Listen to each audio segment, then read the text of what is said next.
I should probably make this public now. So should my ashes be run through my Husaberg at like full to half noise at the location that I tell somebody to ride that bike to?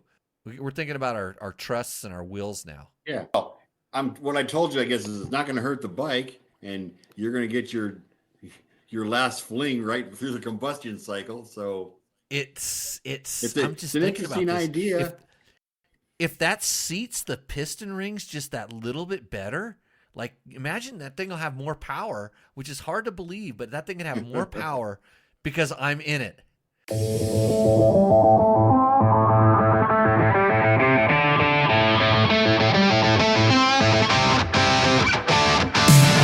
To amazing episode number, you'd think I would have figured this out by now, 200, I'm guessing 30, but it could be 29, but it might be 30. I'm thinking it's 30, of Tech Talk Taco Tuesday. This is the show where we talk about motorcycles and motorcycle-related products. Luckily, we only have one sponsor that I do need to remember to remind you about, and that's Yamaha.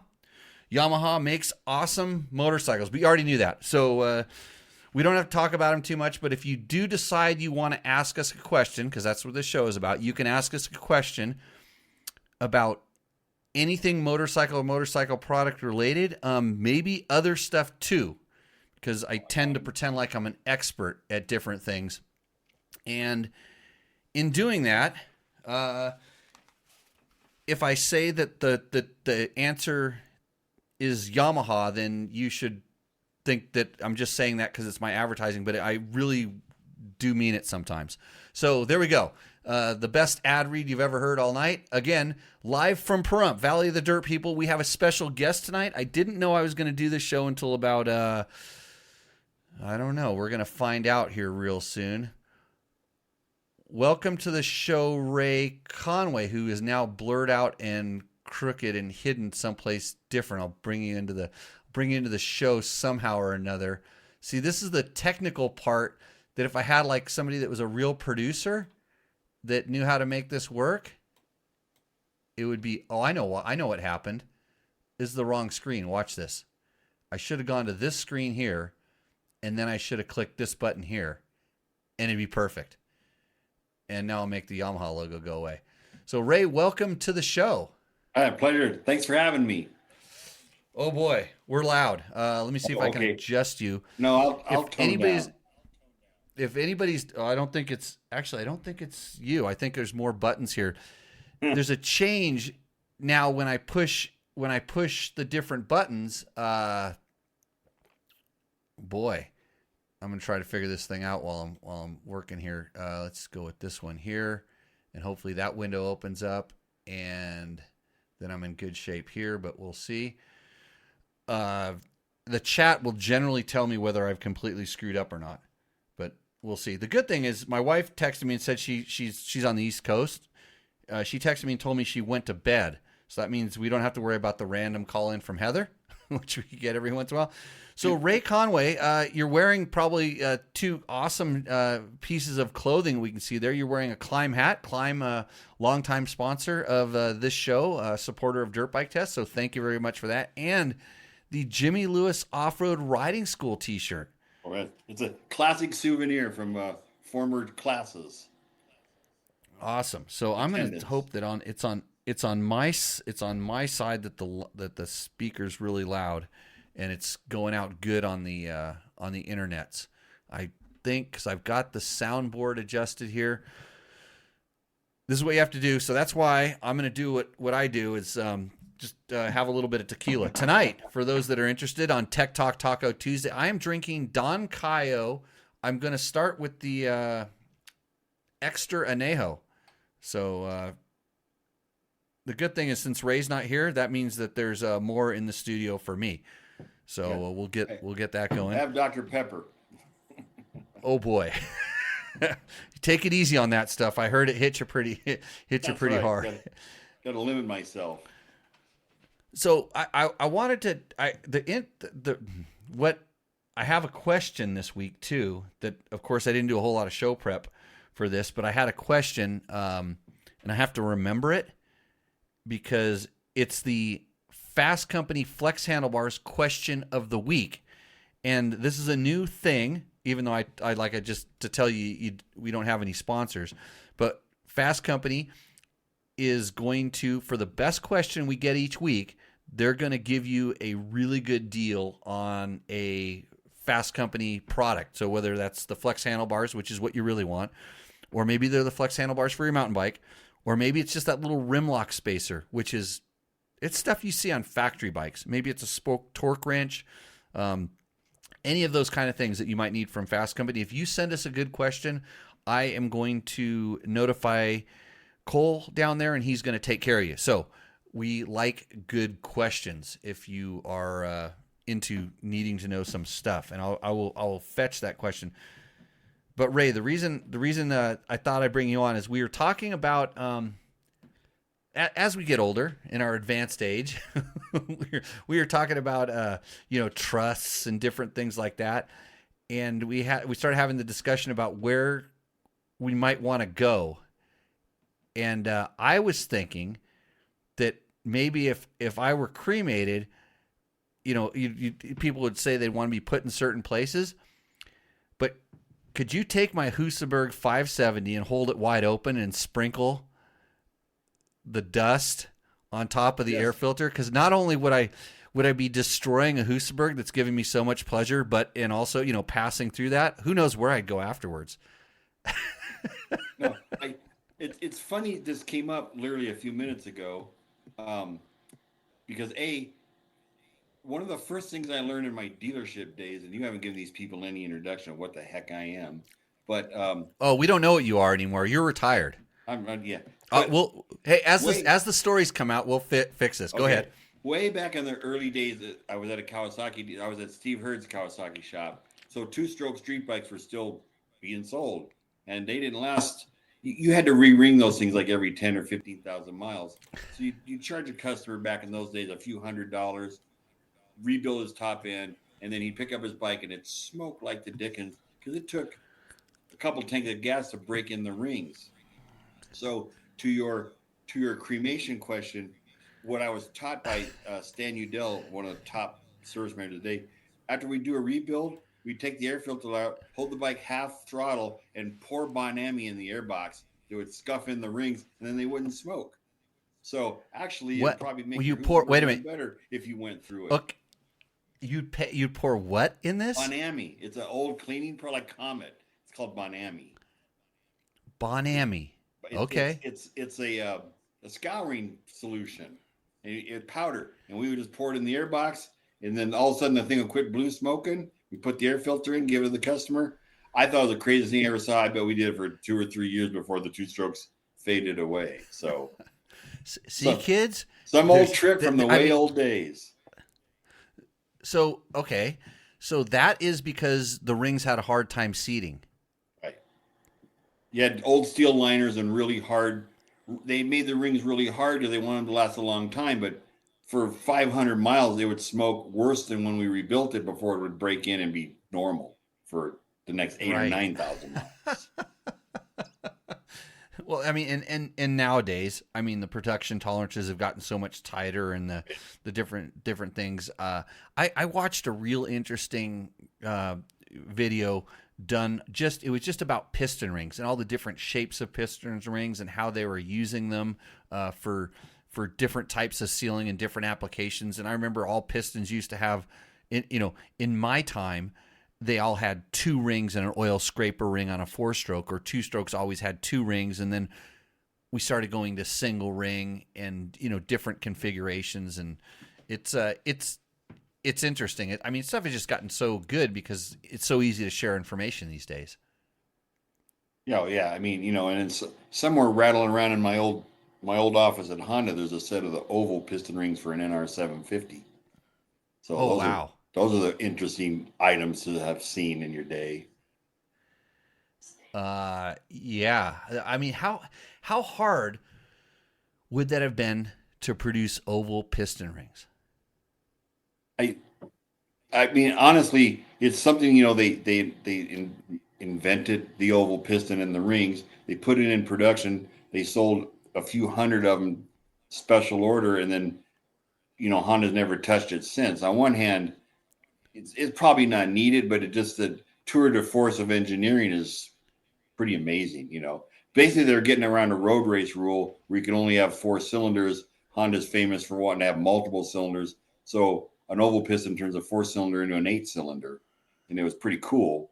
But the the did each one of production those effort pistons? versus the output was sort of hard. It was to get around rules, basically. So that piston, did each piston have 2 rods attached to it? Yes, exactly.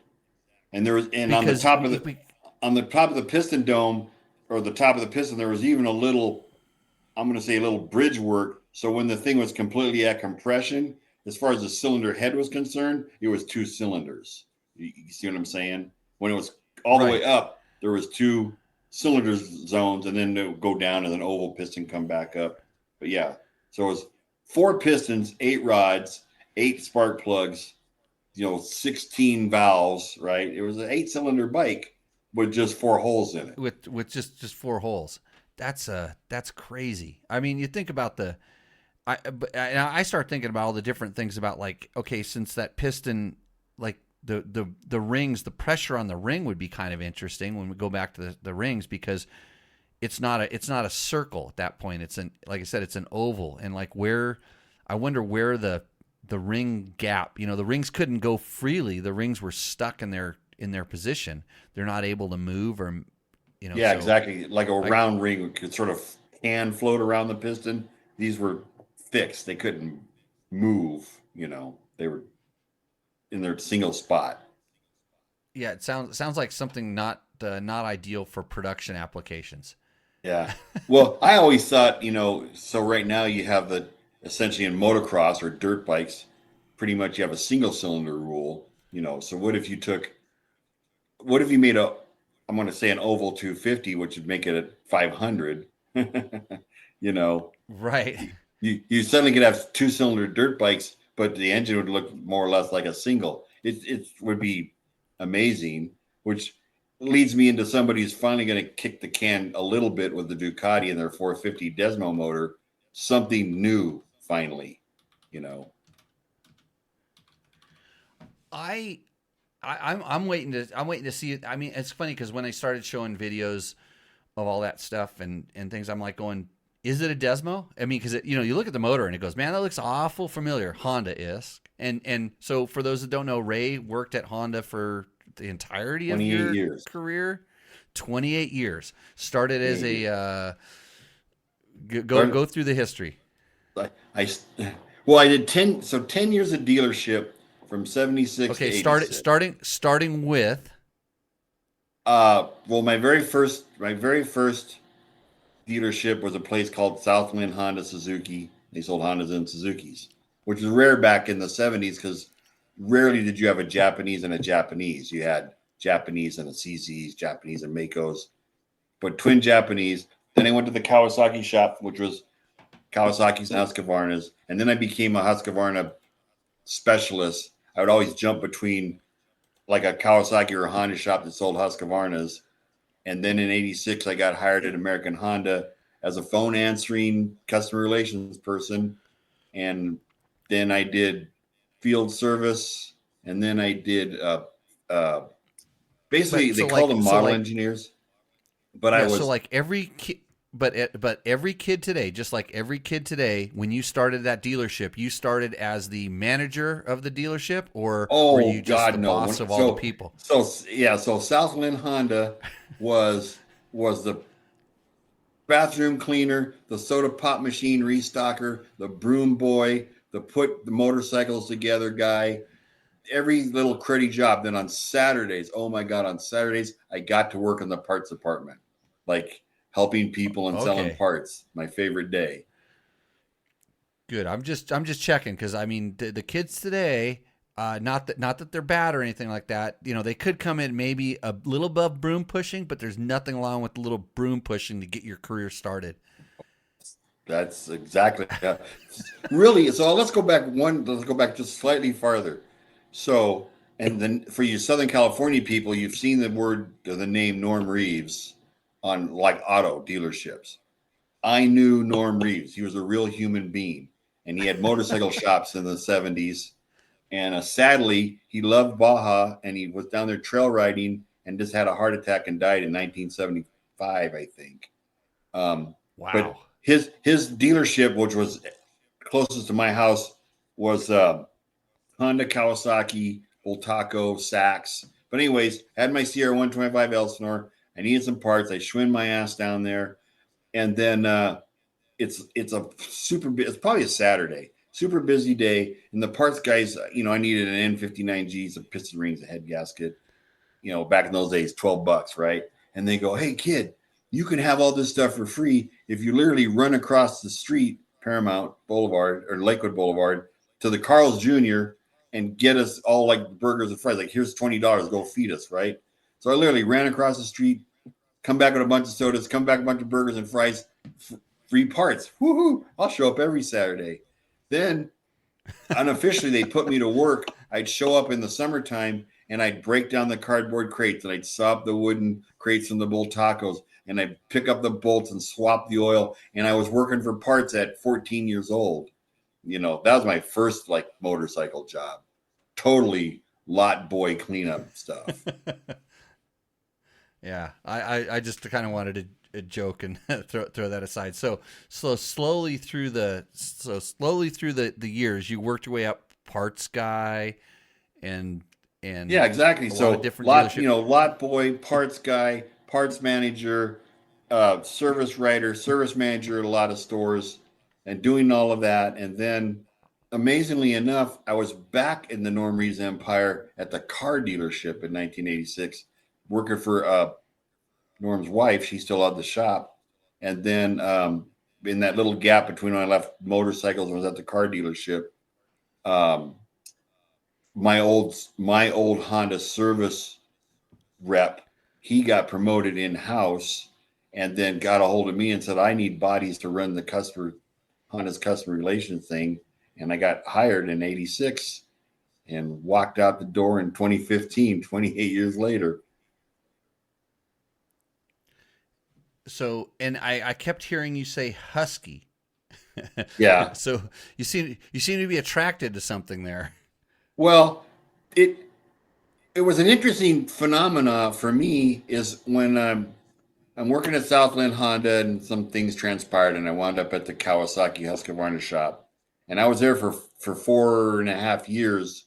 And the parts manager, old guy, wonderful human being, Jim Vinky Molder, he didn't like dealing with the Husky system or the Husky people.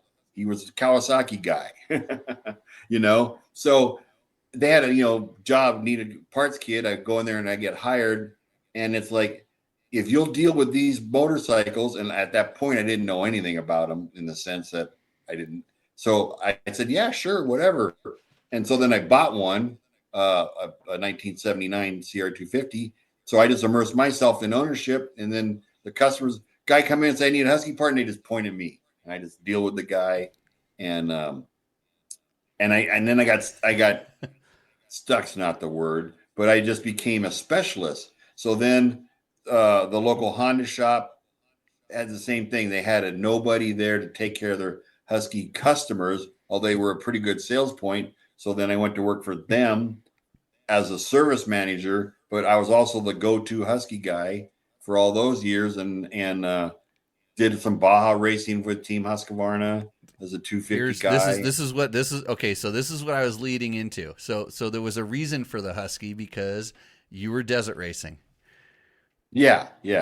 So, well, actually, I started motocrossing Husqvarnas in 79 and 80 when they were already falling out of favor, and but I like for my talent level, handling was more important than power, so it could keep me out of trouble. I mean, I'm just kind of a putt novice motocrosser, and I just got tired of sitting around all day for 20 minutes of riding and got into desert racing, where at least you got up in the morning and rode for 3 or 4 hours and did 100 miles, and that really fed into the Husqvarna side of the business at that time, and it just.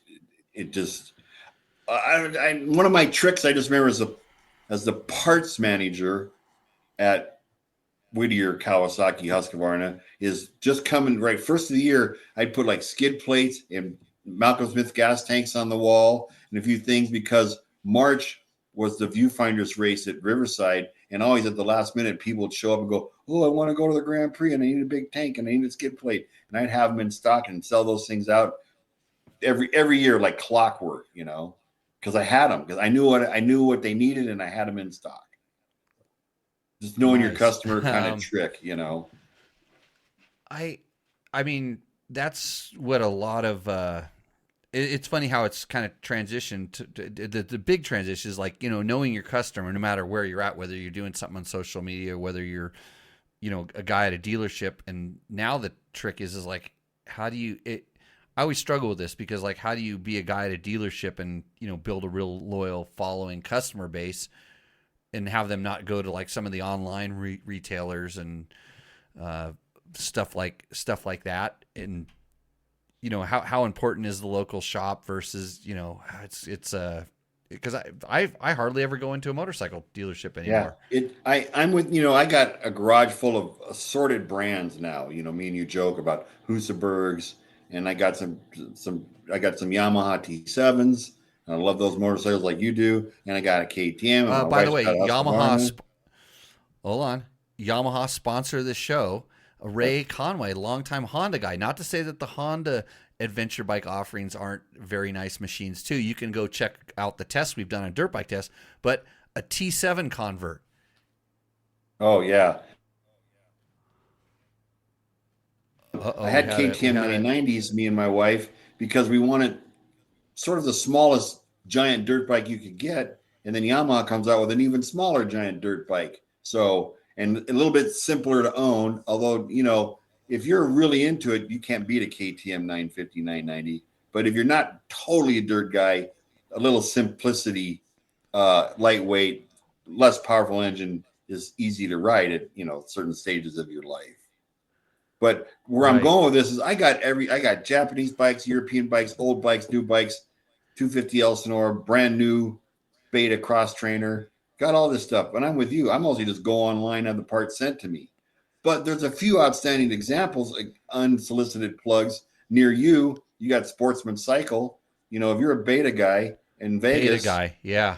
I mean, you can't beat that shop. And out here, I'm not, in SoCal, in your old stomping grounds, you got Three Brothers. They're just totally into their product and can help you in so many ways. But then you get into the multi-line. They sell everything side by side, touring bike, dirt bike.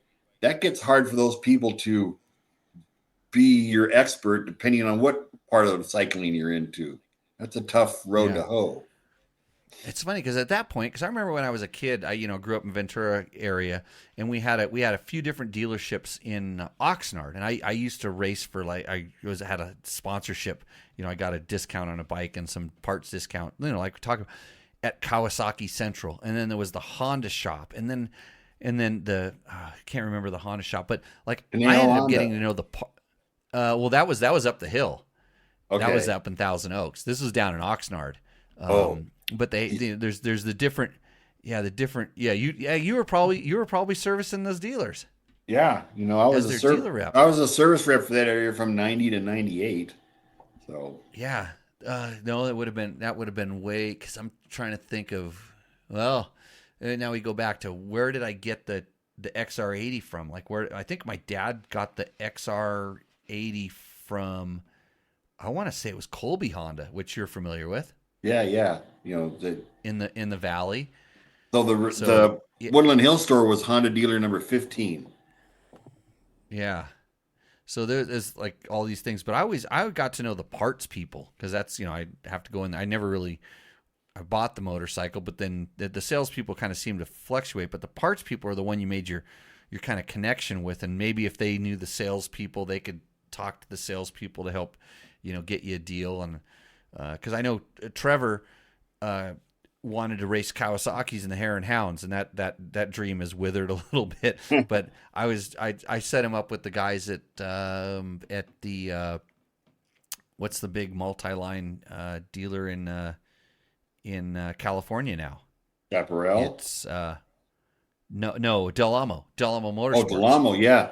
Because they just Yeah. bought, well, not like 2 years ago, they bought the last Norm Reed's store, as a matter of fact, which was Mid Cities in my brain, but Norm Yeah. Reed's in Mid Cities, which that was Doug marrying Norm's daughter. So to me, it was still in the family. And then Delamo bought them like 2 years ago, I think.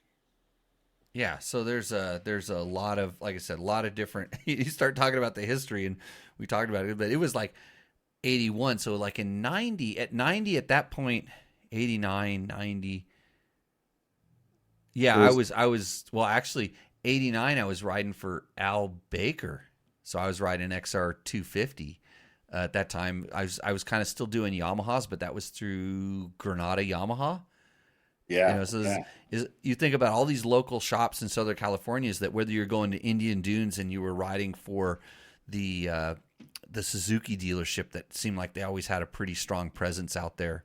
Uh, can't remember, but Granada Yamaha had, Oh, yeah. Motocross guys, and they had their the owner was out riding the district enduros and things. So it was And back then. I think if you were in the industry, you were kind of an enthusiast. yeah, yeah. Boy, if you want to pull a crazy Ivan, Suzuki. So let's back up one. When I'm at Southland Honda Suzuki, I'm there in 1975. So you had TMs. So we're talking motocross dirt bikes. You had TMs, and Right. then you had the half RM RM 125. And basically, we still had customers tumbling in the door buying 125 Elsinores that were already getting a little long in the tooth. Okay. And then in Yeah. 1976, you get RM 100 through RM 370, and you couldn't give a Honda away. And we had Suzuki's. I mean, it was this unbelievable instantaneous change in the business, and all the Because it years of was all their were success, and were now those bikes Suzuki's that much better? oh, Were, an RM to, I mean, in whatever. 1976, an RM anything was basically the best bike. Maybe an open Mako, which was in another world of dirt bike ownership, but Yeah. they just came from sleepy TMs to full blown RMs, plus Gostin and Roger and Garrett, and just they won all the world championships. They had the bikes everybody's standing in line for. Rex Stain was the king of saddleback. It was insane.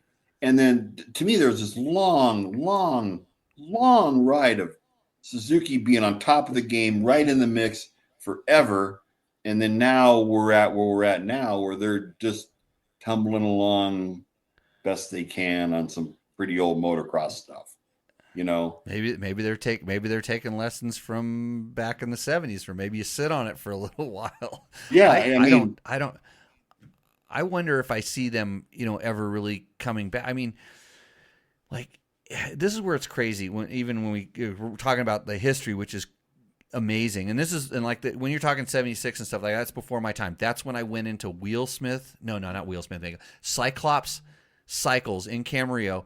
And when I was standing up, I'm staring straight into the fins. I'm standing as tall as I can. I'm staring straight into the fins of a Mako 490. And those are memories that I can never. I still have not ridden one, by the way. It's really? somebody at some point I'm going to get to ride a Mako 490, and whether it's the Twin Shocker or the Sand Spider or whatever, And Spider. I do need to ride one of those. Yeah, I heard they go downhill when they go to Sand Spider. No, no, no, no, no, no, no. Can I tell They you a don't. Sand Spider The, story? the single shot. Oh, okay, yeah, because I can get to my point later. I'll just have another. By the way, tonight's second tequila is Don Cayo. This is let's see. Let me see. And you wonder how long the show was going to go for. So this is the Jimmy Cam here. So Don Cayo Silver. So very nice. These, you can't get these in the States. I did have to slow down at the border a little bit to get them through. So Rake. Okay, Sand Spider story. Sand Spider story. So between Kawasaki Husqvarna dealership and Honda Husqvarna dealership, I wound up at Bill Saltzman's Motorcycles that sold all the European stuff. So famous desert racer. Some people love them, some people hate them, but a lot of number one plates. Mako, KTM, Husqvarna. What was left Can-Am, and he was a huge Hodaka dealer at one time, but they were gone. So I'm there in late 82. Single shock / Sand Spiders were 83 models.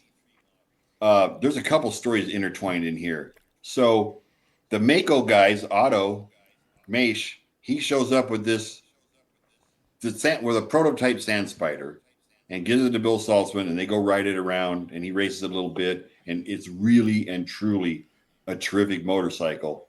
And the way they did it was they took the regular motocross bike and they put wide ratio gears in it, and then the way IMS CH Wheat got in the gas tank business is he made the large gas tank for Mako that make the Sand Spider.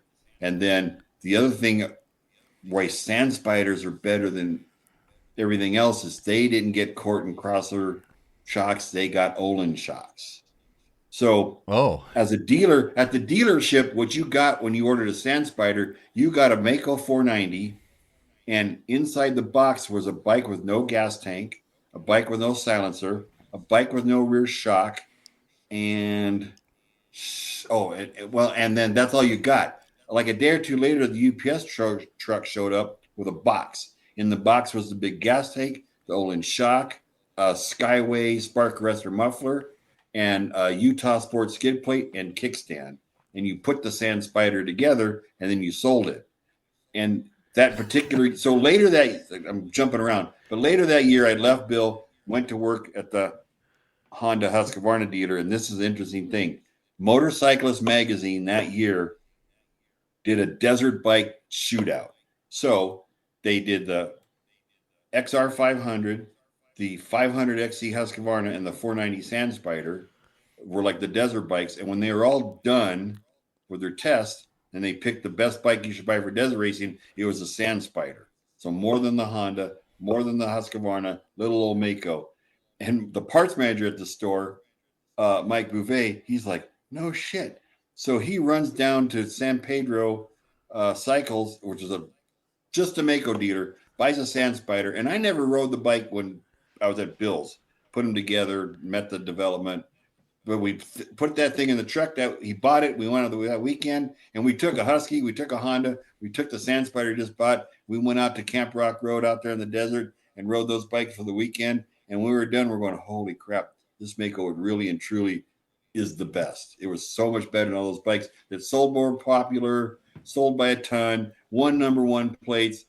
The Mako was hands down the best bike, but little old Mako couldn't compete. And on the motocross side, all those shocks broke, and that was the end of it for them. Right. So when you talk to the motocross guys, that, you know, when they talk about the Makos, they're like twin shocker. You know, the last years of the twin shockers were the best. And I mean, the motors, I mean, all those open motors, you know, when they got the Makos were just really good. And I remember a lot of guys, but I haven't ridden one. It's like when I talk about Husabergs, Ray, I just want some kid that's a kid that somehow hears me say Husaberg that's now high enough to stand and stare at this motor of a 5.7. He goes, why is that cylinder angled that way?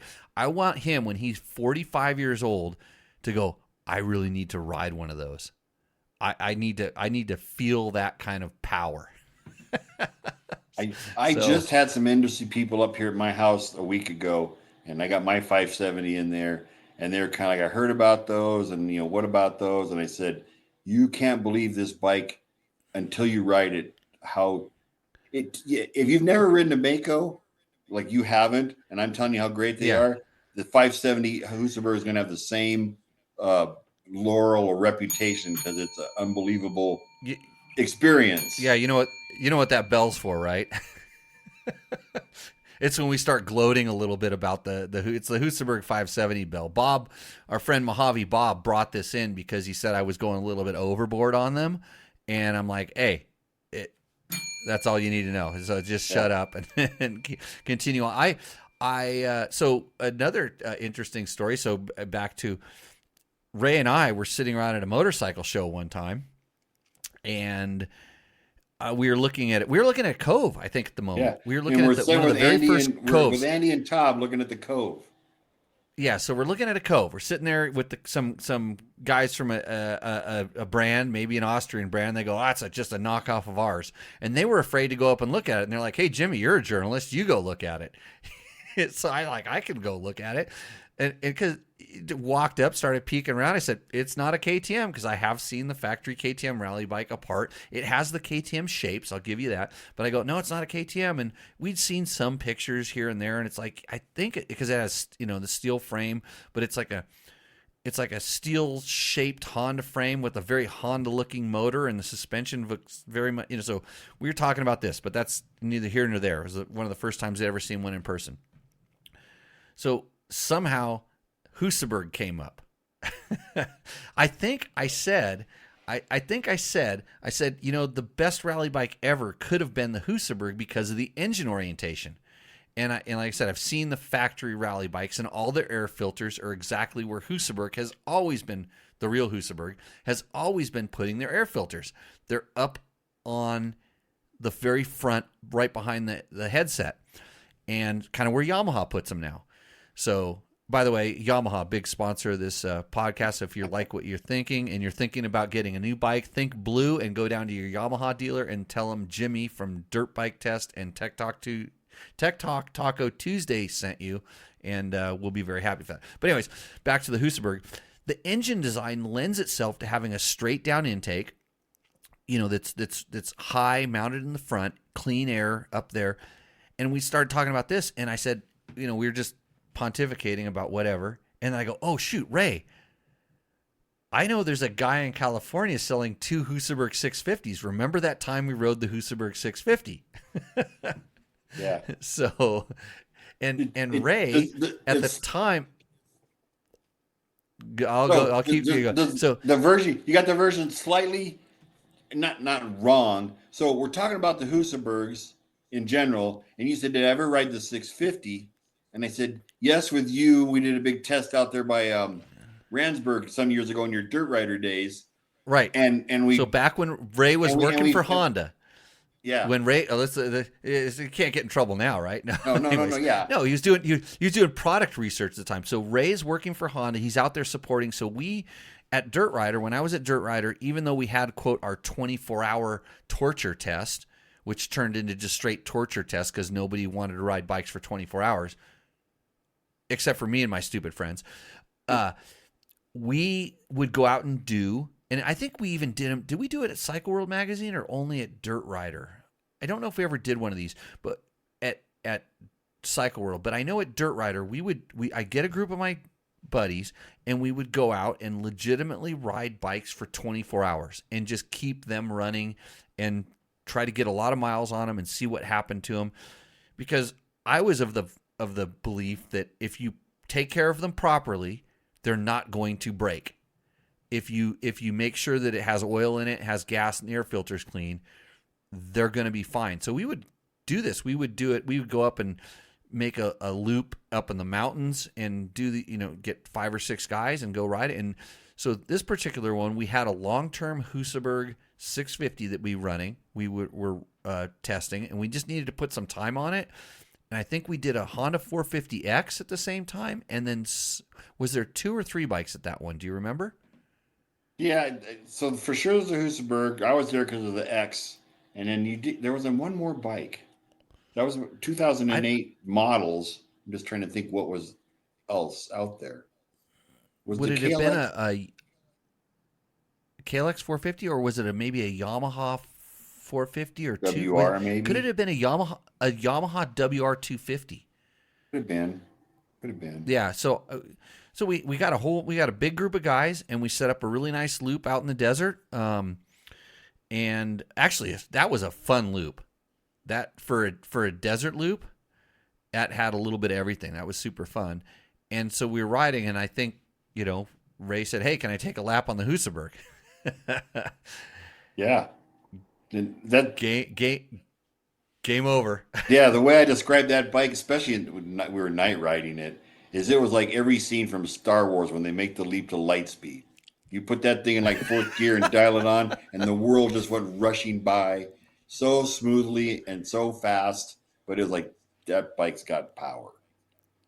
So, oh yeah. So we're referencing that ride, and we're having this conversation, and then at this motorcycle show, and the next day, Jimmy calls me up and goes, I just got contacted, or my phone just told me some guy selling 2 Husaberg 650.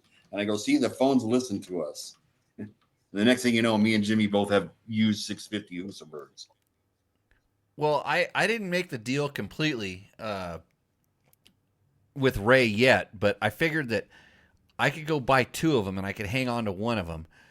And yeah, so actually that was a complicated purchase. I ended up, getting it all sorted out, but like I had to go to Mexico, and there was a lot of a lot of logistics involved. You were laying out with course, and then met the guy at the Salton Sea, I think. So no, he actually transported him over to Murrieta. He brought him. He had a place in Salton Sea where he stored him, and he brought him into Murrieta, and I picked him up there. I had to carry a lot of extra cash around in Mexico that I didn't want to carry, but it all worked out. Man, I still take my so I have a 2004 or 2003. I don't even know what year mine is. Mine's a Swedish built Husaberg 650, which I think you need to have a special permit to own because it makes so much power. Mine has the Delorto carburetor on it, and it just makes torque. But Ray talked me out of which year's a 2008.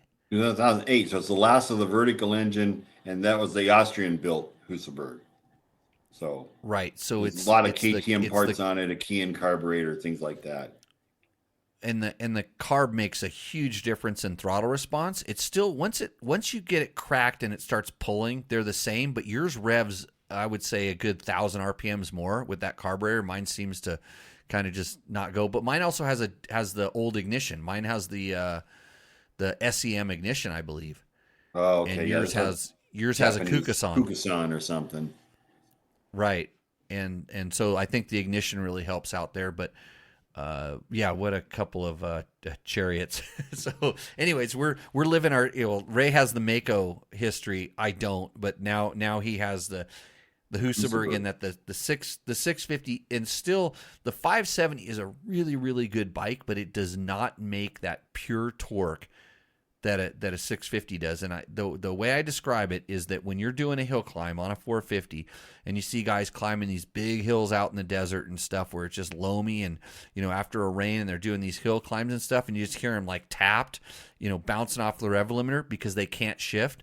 On a Husaberg 650, if you were up there and you were bouncing, well, they don't bounce off the rev limiter. They just kind of slow down and stop revving. If you shifted again, it would pull it, and maybe even one more. It's ridiculous. But they also blow up like ticking time bombs.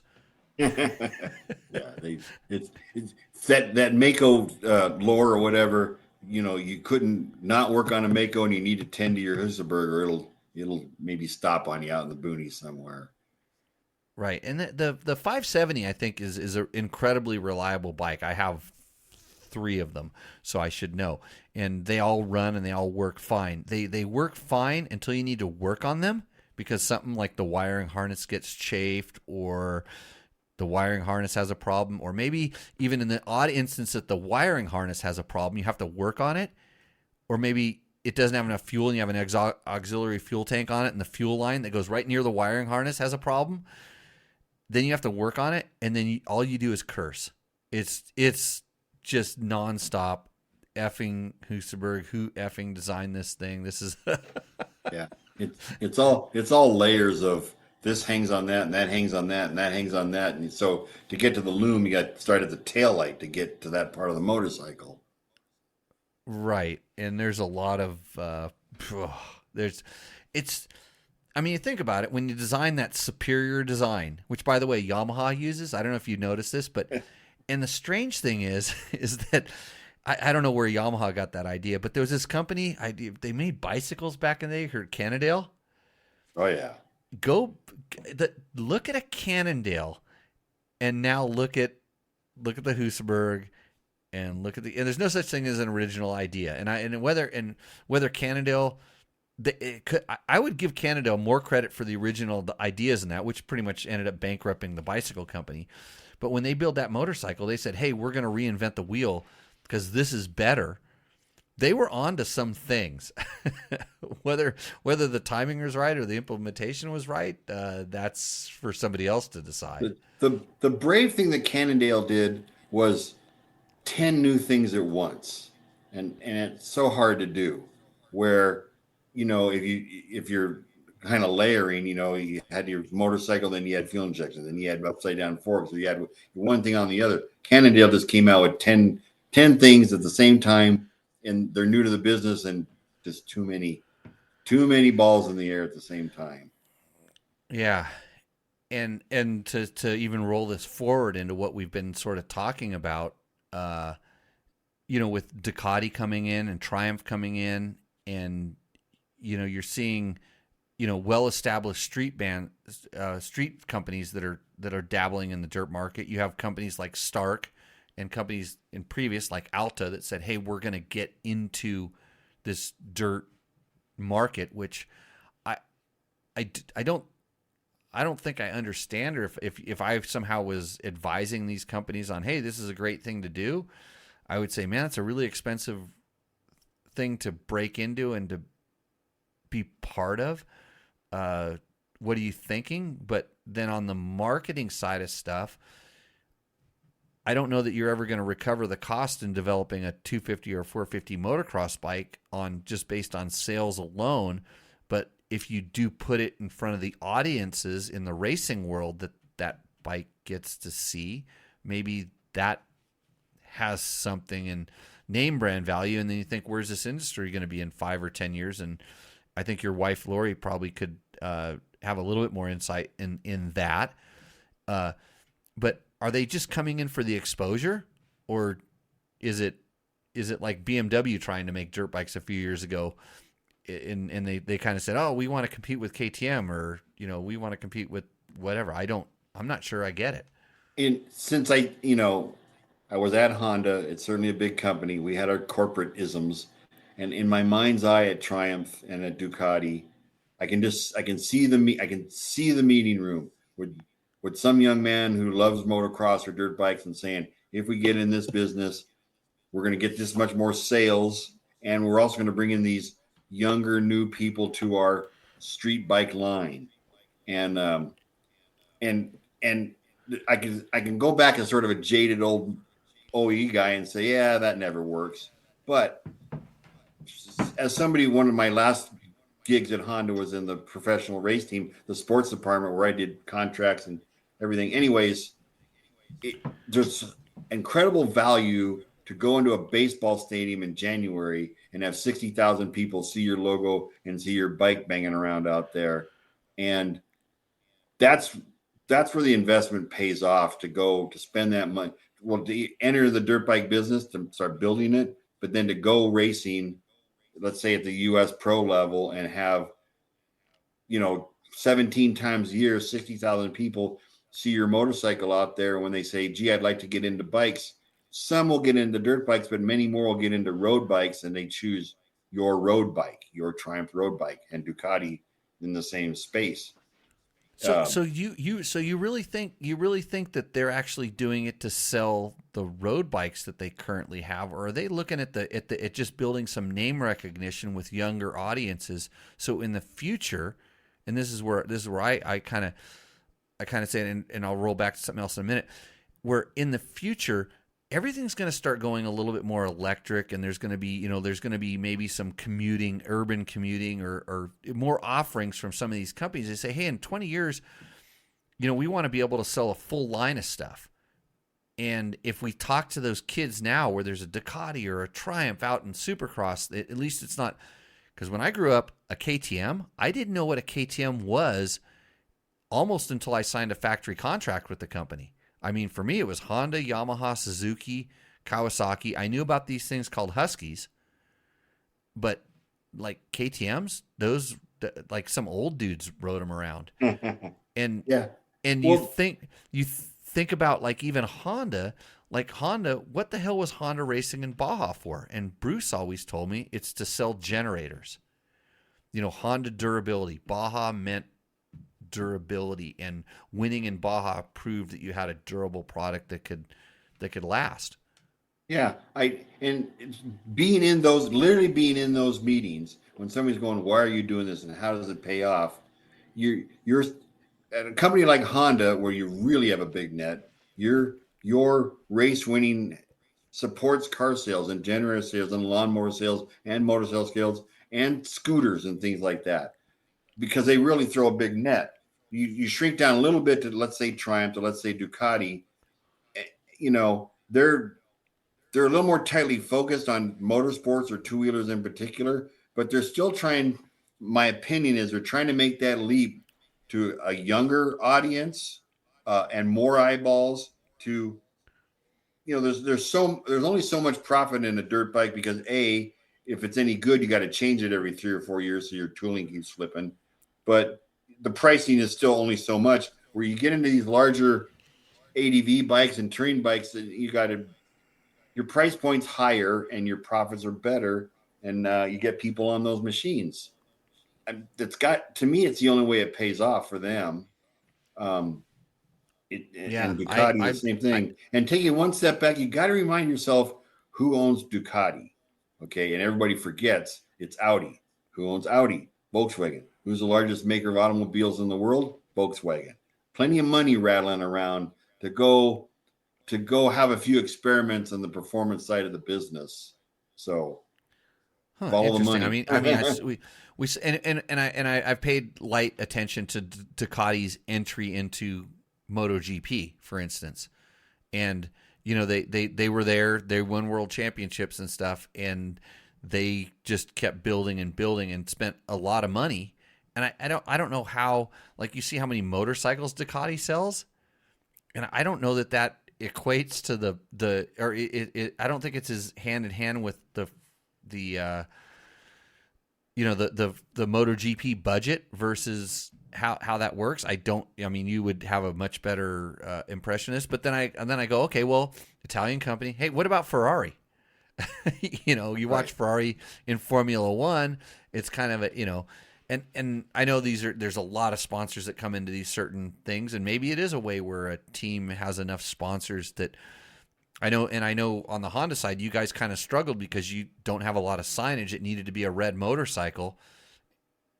And then your main focus as Honda running a factory team is to have a Honda out there winning, and you didn't want it to be an IBM motorcycle or a Red Bull motorcycle, for instance. Right. It's interesting. I take a step back. You said, in your day, Honda, Yamaha, Kawasaki, Suzuki, and I'm pretty much, they were the dominant guys. Even if I could, in my youth, there were Maicos and there were CZs and there were Huskies. They're already wounded, and it just took them into the 80s for most of them to die off, right? But right now, today, you look at what the Austrians are doing with their three brands and the pressure they put on, let's say, the Japanese. And then if you talk about MotoGP, there's no Kawasaki team, there's no Suzuki team, and Honda and Yamaha are they're back markers. Aprilia and Ducati own it. They've pushed that Japanese industry, that industrial might and engineering expertise, and they've got them off to the sides. And, that's a hell of an accomplishment to shove those guys into the backpack. It really, there's plenty of money and talent, but yeah, when you go to Formula One, you look at the dominance of Red Bull, and a lot of that is in the back of a Honda motor. Right. So and Honda was kept trying to leave, and then they come back and they keep trying to leave. And so you see that the Japanese want to be at the front of, development on whether it's, engine technology, car technology. And that's where the racing has such a kind of a cool, that's what's cool about motorcycles and dirt bikes in particular, is that racing is such an important part, even to the casual adventure rider, casual dual sport guy. And maybe the casual dual sport guy has let's say a Yamaha XT250, which, by the way, Yamaha, nice sponsor of this show. They make this little bike called an XT250. Trevor really screwed us by not riding one in the Big Bear dual sport ride, because he got 9th. Even though it's not a race. Did you hear about this? Like this Trevor Hunter kid, he does dirtbiketest.com. Go there and check out our stories. Check out his video on doing the Big Bear Dual Sport ride, where somehow he got 9th overall. I don't know how you do that kind of stuff, but he was on a Yamaha XT, total top 5. So I don't know where I was going with that. It sounds like you maybe haven't done it, and I didn't do it. But the Big Bear ride, they have Oh, I no, I've done it. I did it the on a Yamaha. yeah By the the way, one no, the one down to Lucerne and Ray, back where almost nobody finishes. So I did it on a Yamaha XT600, which was my first real dual sport bike. So that was my Lucky Logger Explorer because I somehow had this fascination with Dakar. I've always had this fascination with Dakar. The minute I knew what it was, so I built what I call the Lucky Logger Explorer. I got myself in a Chirby's 6-gallon gas tank for that thing. It was just a bolt-on thing. Of course, the stickers, because gas went through the plastic, peeled off, and I drew a camel-esque logo that said Lucky Logger Explorer with a guy popping the top off of a Lucky Logger with his thumb. And that was my bike for the Big Bear Dual Sport ride, which I don't remember what place I got. I just remember them telling me I needed to get out of the parking lot because I'd never finish it. They say you're never going to finish. And I'm like, I'll be fine. They told me how hard it was or whatever. And I think when I got back in at the end of the day, they're like, you're back already? You didn't do the whole thing. But then they counted my little stubs because they used to put stubs in the thing or, checkpoint thing or whatever. And I'm like, you rode the whole thing? And I'm like, yeah, it wasn't that difficult. So that's what happens when you're a racer and you go ride a dual sport ride. Yeah, finishing that loop is an accomplishment, even with a more modern bike. So if he was essentially the 9th guy to finish on XT250, good for him. And no. He did it on a CRF 300 or a KLX 230. Oh, those are the bikes that him and this other kid. I can't remember his name. I don't know his name because I never see him on videos. He's not very popular on the internet. I guess he's a star on Instagram, but he's not like me. I mean, he doesn't have a YouTube channel and a podcast or any ISD gold medals or Dakar podiums for that matter, or any other crap. But he's a thing on Instagram evidently. But he got 10th on a whatever. Him and Trevor were sharing, or they were testing the bikes is what they were doing. And I'll go back a step. That if you read all the comments on that video and you see how many guys are kind of impressed, and it goes to this, I always say it's the rider, not the bike kind of a thing. Because there's, in the video, you see guys that have spent probably 10 grand on their KTM, whatever it is, go blowing past them over the WL line or on the side of the road in the dirt in the 35 mile an hour zone. They're going blowing past them because, that's what they do. And then you get to the first technical section, and these guys are on bikes it's easy to get your feet on the ground. They make good chug power. They don't overheat because they got, they're designed to not do that kind of stuff, especially with chug power. The clutch isn't slipping, and they just putted right past them. It was kind of good. I don't like to say nice things about Trevor or his friend, by the way. Anyways, Jimmy Lewis, the tough boss. What are you going to impress me? I mean, I'm impressed all the time. I'm impressed I'm impressed by these kids all the time because they do really cool stuff, but sometimes you have to kind of point them down a direction to say, hey, look, try that, give this a try, or you know what? When I was your age, I tried that and it didn't work out very well. And they go, oh yeah, what do you know? Okay, go ahead. As we talk about Maicos, and you said bull tacos, and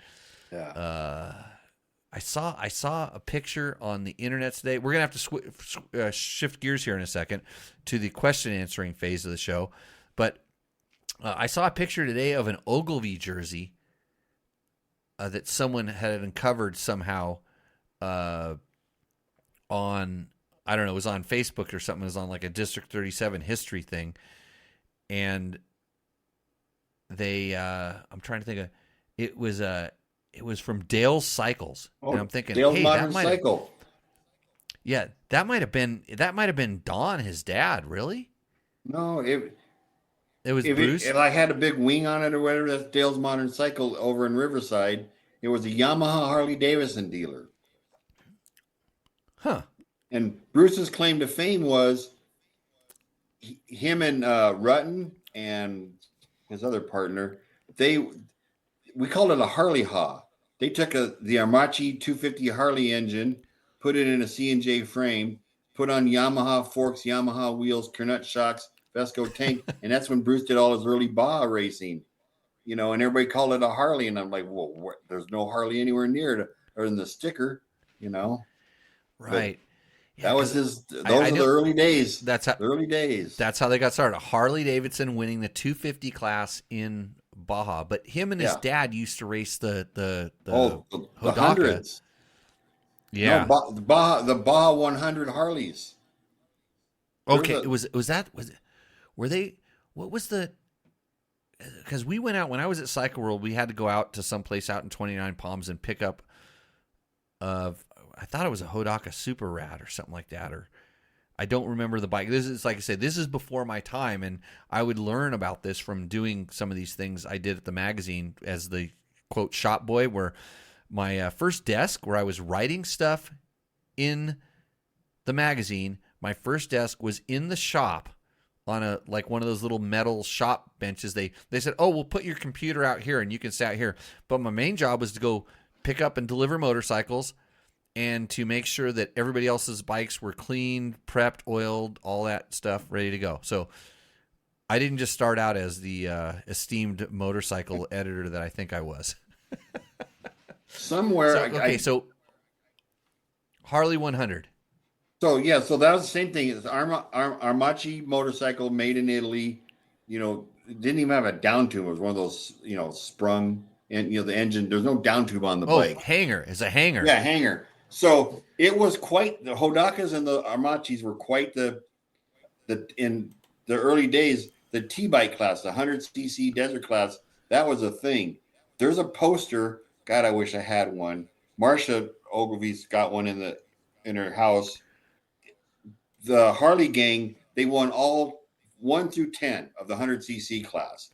Bruce Ogilvy, Don Ogilvy, Rossler, and 6 guys I can't remember. It's this great shot of all these bikes lined up 1 through 10, all on Baja 100s.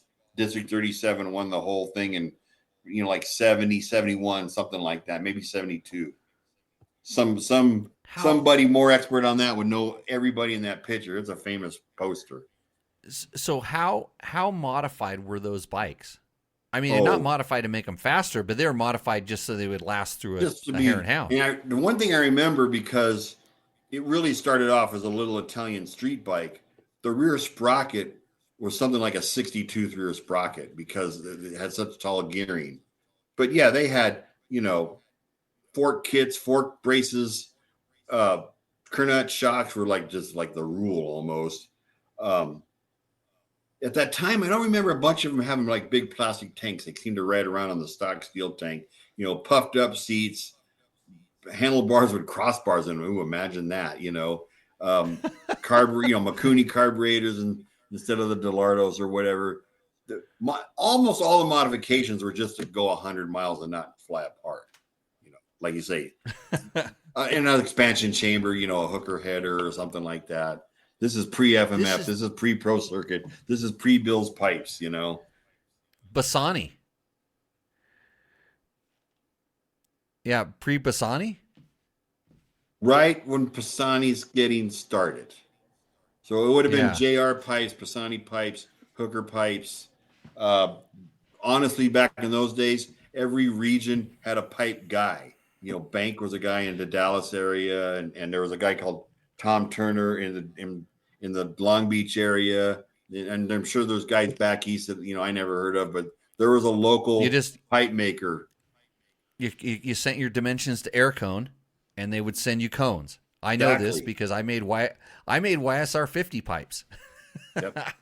I had a YSR 50 pipe. You'd bolt it on, and it would go from I think stock was 62 miles an hour. It would go 70 miles an hour. And if you held it at 70 for much more than like a minute and a half, it would seize. I knew this. I got out of the pipe business. Really quick when one of my buddies was going down the 405 and locked his YSR 50 up. So, yeah, the interesting. Okay, so here's what we got to do. We got to answer the Fast Company Flex handlebars question of the week. So this is a good one. It's from Todd Lofstrom. Todd's a longtime listener, and so he has a question for Tech Talk Tuesday. He says, "What does it mean when someone says they steer with the rear? Are they steering with their feet or the throttle?" Ryan Villapoto was the first person I heard say this. So do you want to try to chew on that one for a second, Ray? Well, I'm gonna bounce back. So when we were towards the end of 79, 80, 81, right in that era, as you really couldn't motocross a Husky, and the Japanese were all over. So a Japanese bike, and we talk about like Suzuki's now, they turn on the front wheel and they bite the inside of the corner. Husqvarnas, you spent all day long on the outside of the track because you turned it with the back wheel. Either you powered it, which was hard to do on a 250 Husky, or you slid it with the rear brake. The front end was so long and raked out, which is why they're great desert bikes. Turning the front handlebars didn't result in any direction change. It generally meant the front end was going to push. Yeah, exactly. It wouldn't go anywhere. So nowadays it's more like your road racing bikes are rear steers, and here's a little motocross story. When I was on the race team, Villapoto, I don't remember the model, but Villapoto ran this Dunlop rear tire. Only he rode it. No other pro guy was running it. Everybody said it stuck to nothing, and we kept getting that tire from Dunlop. We go testing with it, and all the riders hated it. And then every week they got beat by Villapoto on this tire, and that was part of it, the rear steer. There was a certain amount of slide. I don't want to throw Dunlop on the bus and say a lack of grip, but the way that tire worked, there was some slip to it. And for Ryan, it worked. And it was part of the Kawasaki bike was good. Ryan had a lot of talent. He had this tire sorted out, and things just went his way. But that was that rear steer slip that he had. Yeah. So just to be clear, so me personally, I'm a front end steering. I follow the front end, and so I like a bike that like tracks with the front end, has more weight on the front wheel, that when I get on the gas hard, it doesn't want to step out. So there's a lot of characteristics that are built into different bikes. And Ray, you were around in 2009 when Dirt Rider, was I Dirt Rider at that time? Yes, I was. Yep. Dirt Rider magazine famously picked the Sierra 450R as the motocross bike of the year, which came under a lot of a lot of people were not super stoked on that, and a couple other magazines actually, I believe, picked it as their bike of the year, but then waffled on it pretty hard. World liked it. Transworld liked it. The guys in Ventura, didn't. But that bike was a front steering motorcycle. So MXA, they hated it. Yes, they did not like it. And Adam Booth almost called me up crying the first time he rode it because it scared him so bad. So yeah. So Dirt Bike was the other magazine at the time. Yeah. And when you go back to this and look at this kind of history of like this magazine tests and whatever, it was, for me, I liked it. I mean, personally, but I used a collective group of test riders, and we sort of all agreed. I don't want to say everybody agreed on the best bike, but we all agreed that the best bike for everybody was that. That was the direction that everybody was going at the time. There's no doubt that the CRs a couple of years previous were really good bikes and easy to ride, and they kind of had found their home. Kawasaki was still a year or two behind, like they always were. I always like to say this. Kawasaki doesn't really, the character of their bike doesn't really ever pioneer anything. KTM was kind of off in La La Land at the time. They were kind of doing their own thing, which evidently started working eventually. But you start talking about, so back to this front rear steering. That was a front steering bike, and that was sort of the direction everybody was going. But we're not all pro motocross riders, and we're not all riding at a super high level. And like you alluded to, a rear steering bike tends to be a lot more stable than a front steering bike. And so if you're kind of sending it, and I would say that Ryan Villapoto was one of the best riders that ever just was in a constant state of send. You know, he would just send it. Having a more stable bike is not a problem, but what the rear steer means is you're going around a turn and you either want to touch your rear brake or get on the throttle and have the bike pivot. And that's what causes the bike to pivot. Where someone that's doing something a little bit different, and you'll see that now when you watch guys like, well, everybody is riding a front steering motorcycle. And the way that they ride, especially Jet Lawrence, you know, especially the guy who kind of stands out is someone that follows his front wheel. And when you follow your front wheel, you can kind of keep more corner speed, because if you think about it, if you have to turn the throttle to get the bike to turn, well, you could have been going faster if you have that much traction. If you, for instance, if you're in the turn and you step on the rear brake, that slows you down. So it's not the fastest way in theory to go around a turn. And so you're watching, you know, these guys that they start their turn so early. You as a normal human are never, ever going to do that. And their bike setups are so particular and so tuned in for them. I think the issue is, when you talk about it, like when it comes back down to it, the issue is that the manufacturer kind of has to have a bike that has the base that allows the race team to make the bike do that per the factory rules, you know, the production bike rules. I mean, they changed a lot of stuff even in that, you know, whether it's swing arm length and you know, headsets, moving headsets around, different triple clamps, engine mounts. You know, they're pivoting things around there as much as they can to make them do that. But those bikes, I've been lucky enough to ride a lot of different factory bikes over the years, a lot of them, and they were, frankly, most of them were horrible. For even at a higher level, I would say I ride a little bit higher level motocross than most average people. Even at a higher level, they were still pretty horrible. And other than some of the riders had really good motors. I mean, motors with really good, smooth, rideable power. And there's things you would want. You'd want the lightweight feeling of a factory 450. It's crazy. But you don't want to rebuild it every... How many hours would a factory 450 go, Ray? Oh, every race. 2 races? Every race, the engine comes apart. You at least look at it. You know, so right. We might use the piston 1, 2, you know, but you know, re-ring it. You look at every part of it, put it all back together. You know, valves and stuff like that. I think we changed them every race weekend. Yeah. Basically. So there's certain things that you would like that, but you don't want what comes along with that feeling characteristics. I remember when I rode the very first time I rode a factory 250F, and it may have been Andrew Short's bike, or no, was it Short's bike?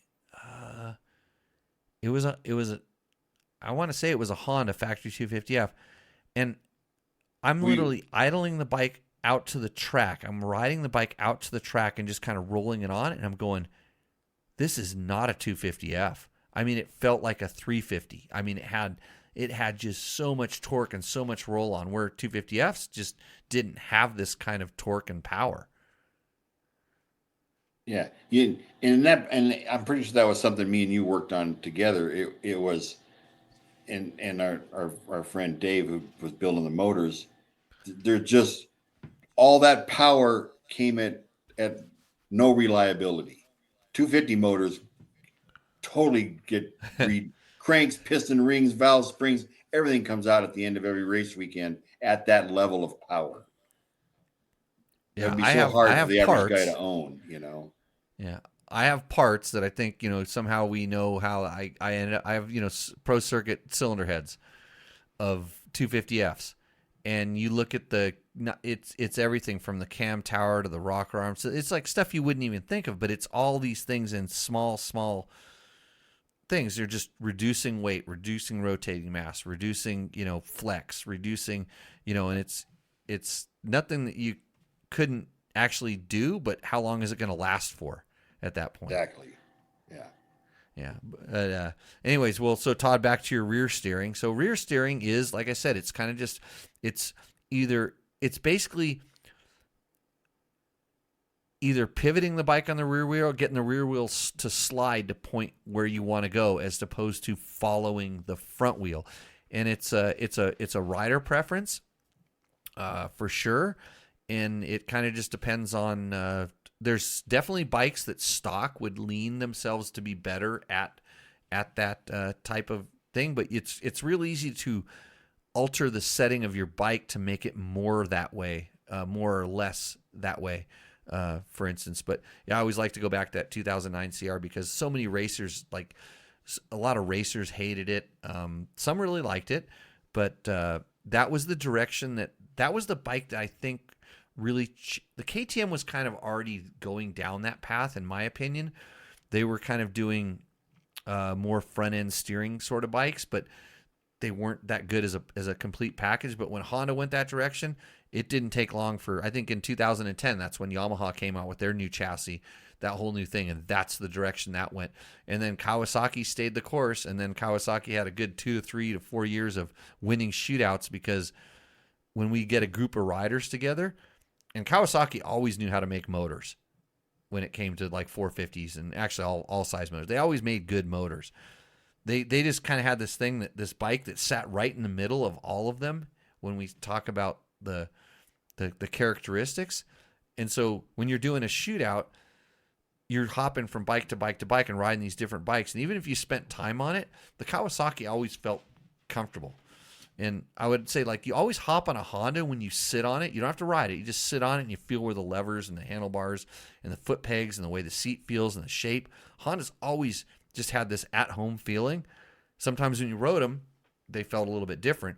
But, like, Kawasaki's, when you rode them, it was like, hey, they took all the bikes and threw it into a blender, and this is what came out. And so that was my kind of take on what was going on with the motocross bikes at the time, for sure. Yeah, it was a good time. It was a good time. I mean, my run there, it was a really good time because development was a big change from, to 2002 and 3, when the 4-strokes started coming and the 2-strokes started getting phased out, and they started trying to figure out these 2-strokes and the frames, and they're changing crazy stuff. And I think now they've kind of come to a very homogenized, there's a certain characteristic and feel that they're all kind of shooting for, and now we're just playing with stuff. Yeah, the state of the art is sort of set at the moment. Front steer bikes, pretty stiff chassis, choose your material, and something we're all these buttons now on all the new bikes. We were working on that in my time with the race team because we could screw unbelievable amounts of horsepower into the engine. And of course, they all loved it at the start, and then they couldn't hold on to the bike 5 minutes into the moto. So we started to have this, what if we had all the power on the planet at the start, and then you pushed a button, or the bike knew when you shifted it into third gear, and we'd tone the power down. And I think all the manufacturers now at the 450 level, delivering 68 plus horsepower isn't a problem, but you can't hold on to it. So how do you smooth it out? Or how do you give them controllable options? They all come with maps now. Like a map is a thing that they need to have, and different kind of applications. By the way, Yamaha, awesome sponsor of the show. Hold on, I'm going to turn my Yamaha logo on just so you get to see it there. Look at that. Bing, Yamaha sponsors the awesome Power Tuner app. I have it right here on my phone. If I wanted to tune my YZ right now, I would do what I'm doing right here. I would go through here. I would get to my Yamaha Power Tuner app. I would turn it on, and I will call up my screen here so you can see this. It's real easy. You just go to the Power Tuner app. I'm going to pick my DBT WR450. I'm going to take my JL map version 4.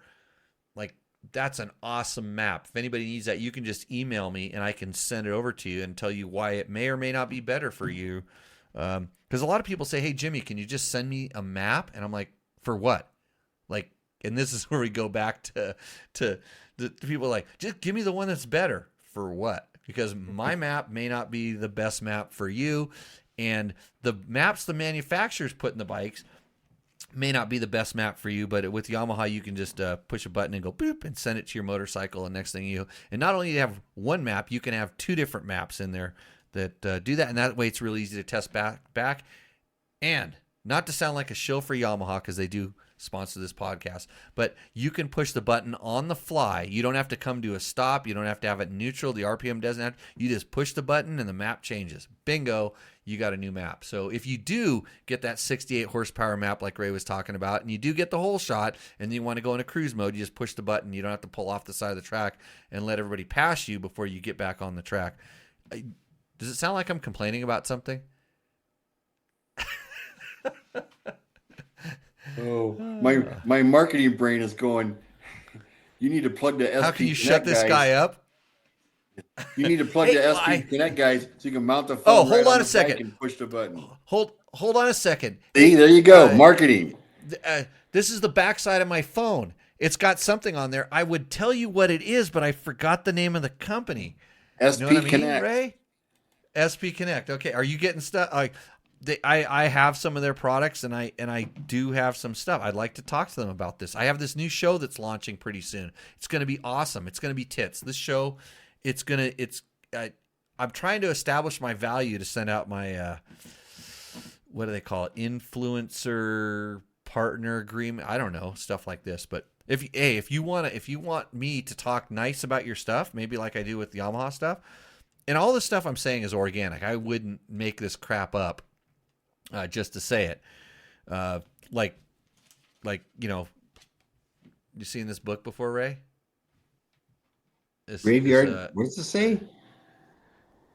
Graveyard. It's, coffee mist. brewed with a graveyard mist. This is Jerry Bernardo's book. Oh, I Jerry. would read a passage out of it tonight.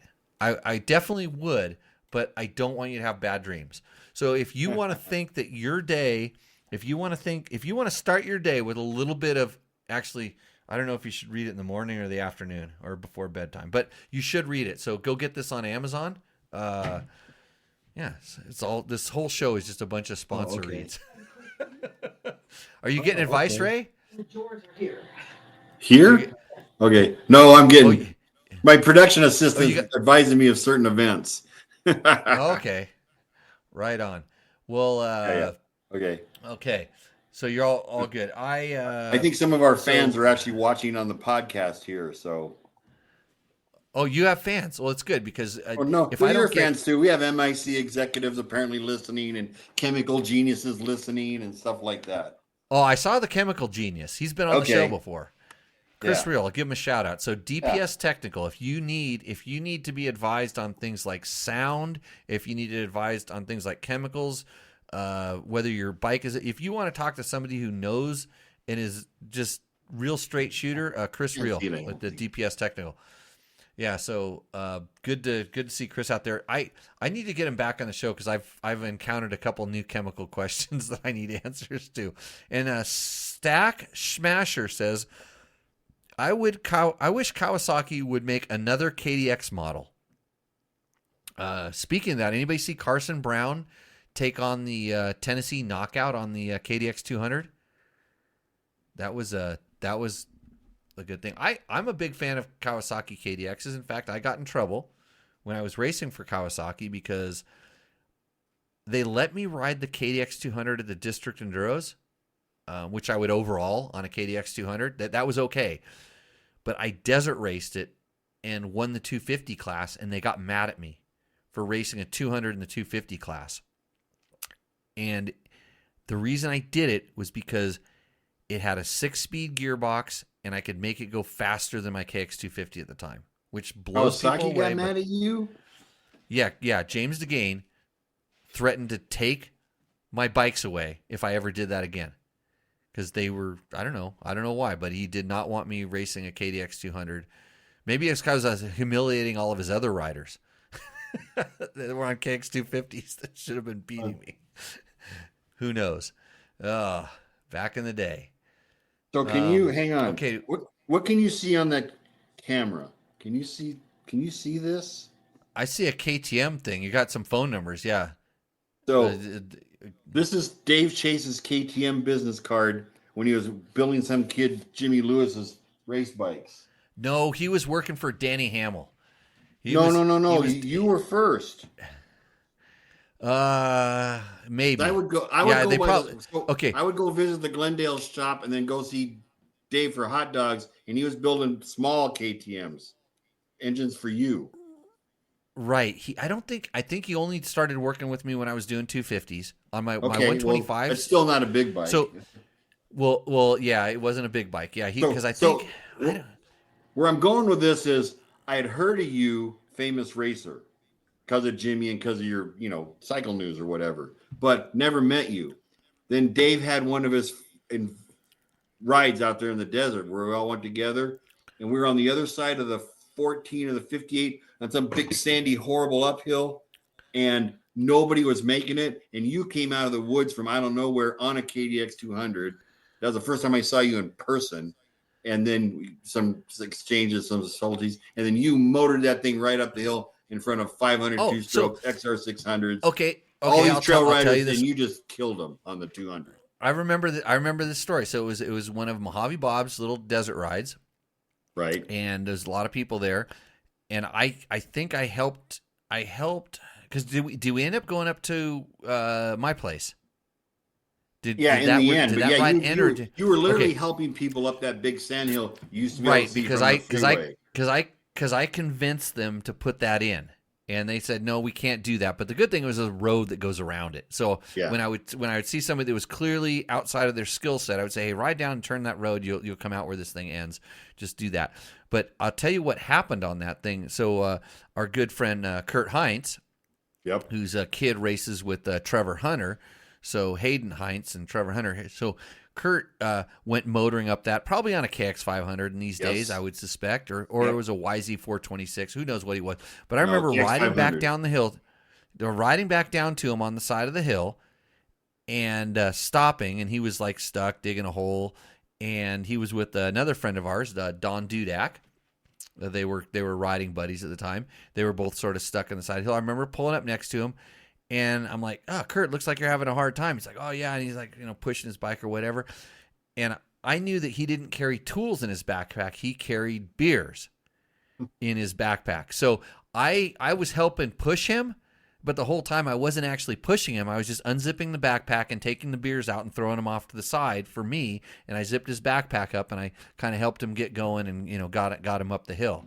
And he didn't realize until about probably 2 beers later that he was having a low tide situation, is what I like to call it. So the Prospectors Motorcycle Club, a beer drinking club with a motorcycle problem.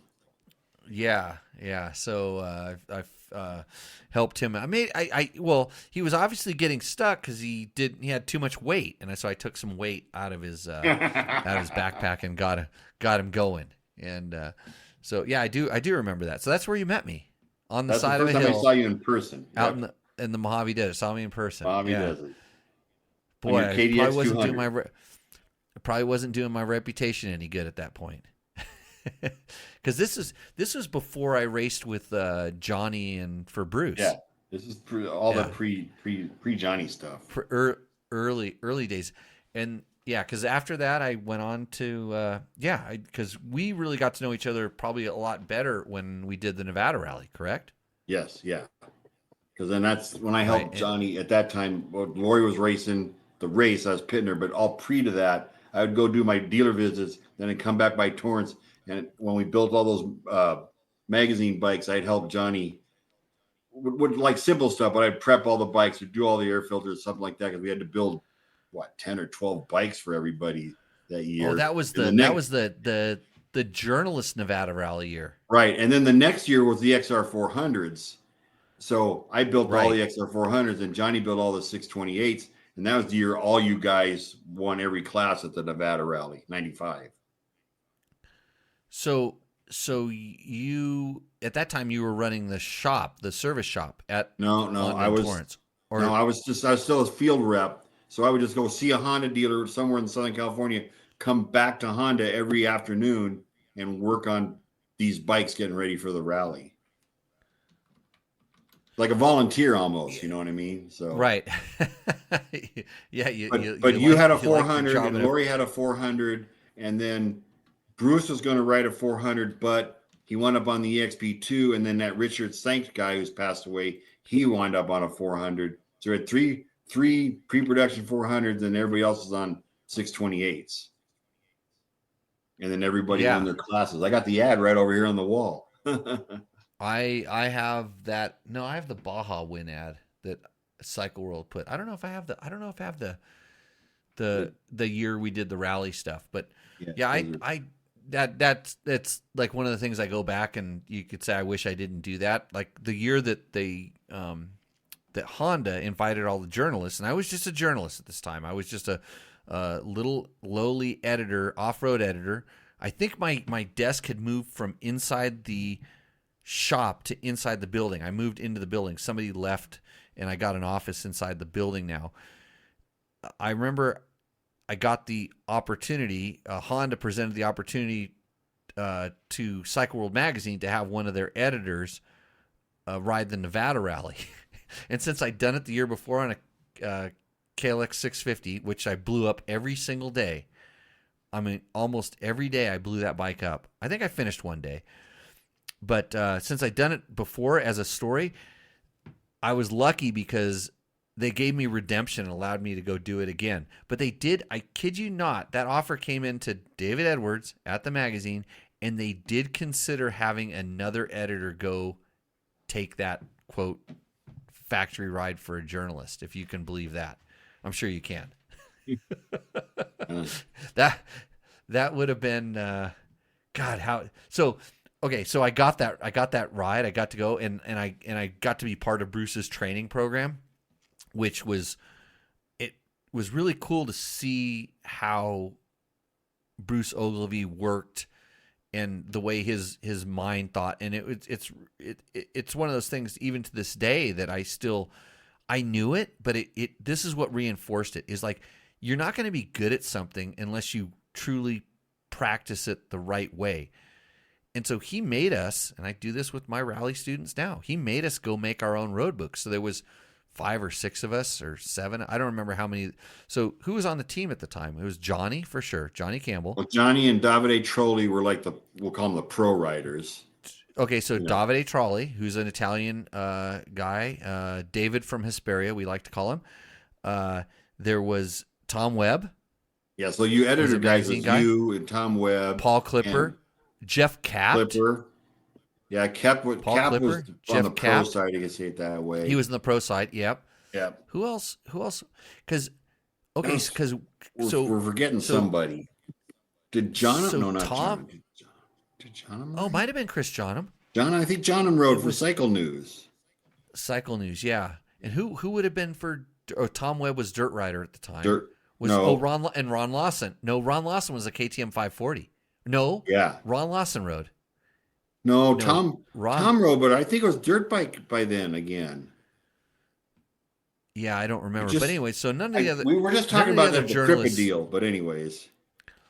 Yeah, so none of the other journalists rode or did the training. I don't know if they were invited. I'm not really sure. I didn't know at the time, but I got invited to do that mostly because I think Bruce knew that I was into this rally thing, wanted to do it, had raced it the year before on my own, through Cycle World.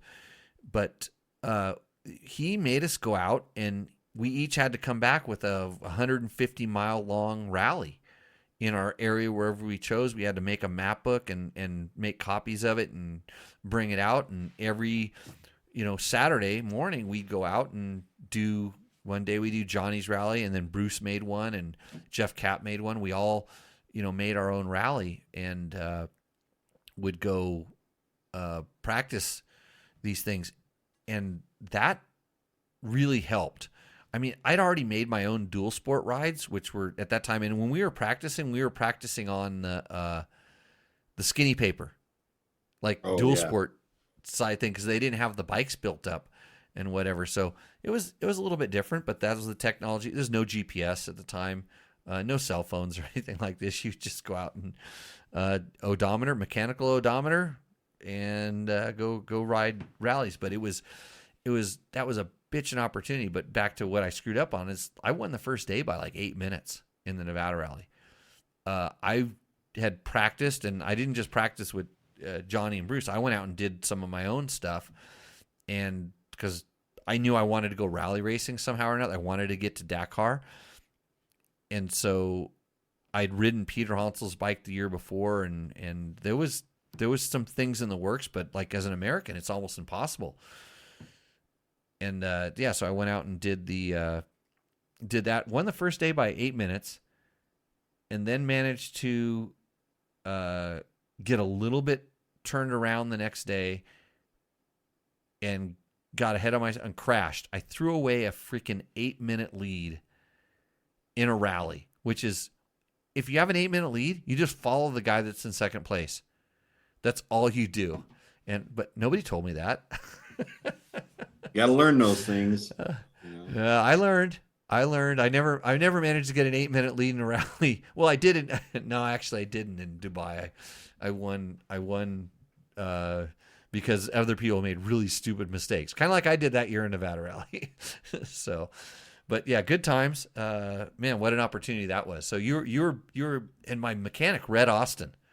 Yeah, Red. Old Red. Yeah, he would always be stoked when I came in, except for the one day on the 400 when I cartwheeled it. He wasn't happy that day because he liked to go to bed early. Yeah. Lori finished one day where she'd stuck her head right through the road book, and that was a long night for us. So we all went through at least one night. Yeah, I left my road book. I don't know if I left it out in the desert. It was just dangling on the front fender the day I did mine. It was like, oh, geez. So yeah, good time. Old Nevada Rally. I mean, that what was cool about that is this, that the fact that we had the opportunity. I mean, for me, that was such a huge opportunity. And now you have to go to Mexico if you want to do, a rally that you're going to get any sort of recognition or do something for. But come and do Nora. I'm going to make a really good course, and you may have heard it here. You may have heard it here that we are going to limit entries this year. So just if you're paying attention, that's the bonus if you're a Nora racer and paying attention to this podcast. So Tomcat says his dad, his old man, rode his 450 RL to the track today or Sunday with luggage rack still installed. Did he do laps? That's the thing. I want pictures. I said send some pictures. Yeah. The track pictures come out tomorrow. So he did ride around the track. That's good. Oh, boy. 450 RL, not the best on a motocross track, but you could do it. Yeah, he put down 2 15-minute motos. Awesome. How old is your old man? That's what I want to know. Yeah, send the photos in. We used to have this segment called Roosterendo, and by the way, I'm going to bring all this stuff back. Like Tech Talk Taco Tuesday is going through sort of we'll call it a lull. He's 55. That means he's a year younger than me. Well, that guy should be hammering out 45s, 2 45-minute motos. I'll tell you what, on a motocross track, Tom, that bike will do 45-minute moto, no problem. So tell your old man to get his shit in gear, and that's awesome. But I would never do that. I wouldn't recommend that one bit.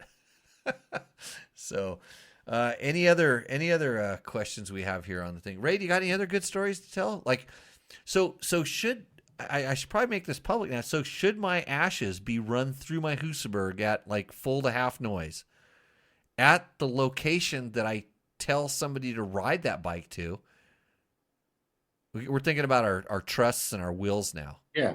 Well, what I told you, I guess, is it's not going to hurt the bike, and you're going to get your last fling right through the combustion cycle. So it's I'm just an interesting idea. If that seats the piston rings just that little bit better, like imagine that thing will have more power, which is hard to believe, but that thing can have more power because I'm in it. Yeah, that's the way to go out. So if you don't know what we're talking about like maybe our last wishes are to have our ashes go through our favorite motorcycle, full sing. You just take the air filter off. It'd be so you could do it while you're riding on the Husaberg because the air filter's right in front of you. That's right. Because your bike's bike's an Elsinore, right? Is yours an Elsinore? Yeah. I got my 73 green striper. Okay. Remember, you're not going to be around when I do this to your bike. Yeah. Yeah. I hope. Unless we start No, chopping no, parts no. of our bodies off beforehand to No, make no, this no, sort of no. happen. We'll So wait till the natural end. yeah, so this is how this episode even got started tonight, or even why we're doing this episode, because I was joking around with Ray and Lori earlier, and we were talking about some you know, advanced life issues. And I don't know where I came up with this horrible idea that now is a thing. Heather, thank God you didn't call into the show. We'll talk about this tomorrow. We'll get it put into the paperwork. Yeah, exactly. Chris Real says he'll brew the fuel. There you go. Hey, Race gas. I'll tell you what, Chris. If the fuel is drinkable by a human at the event, that would be even better. Like you could drink some of the same fuel that's going into the engine that is now expelling me out the exhaust where I need to go.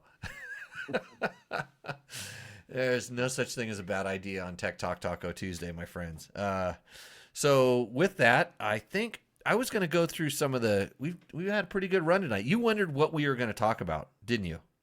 Yes. Didn't know where this was going to go. We went everywhere. Well, yeah, we needed to go everywhere with that. I had a couple of things I was going to bring up on some of the. I saw some photos. Someone, let me see if I can go back to the search I just did. It was so a couple of the groups that we used to actually publish on was EXC and FE Performance page, and there was a good question about, or information about. I'll get to it. Where the heck was? Oh, I'll tell you something that I did the other day. So, there's the one I want to see.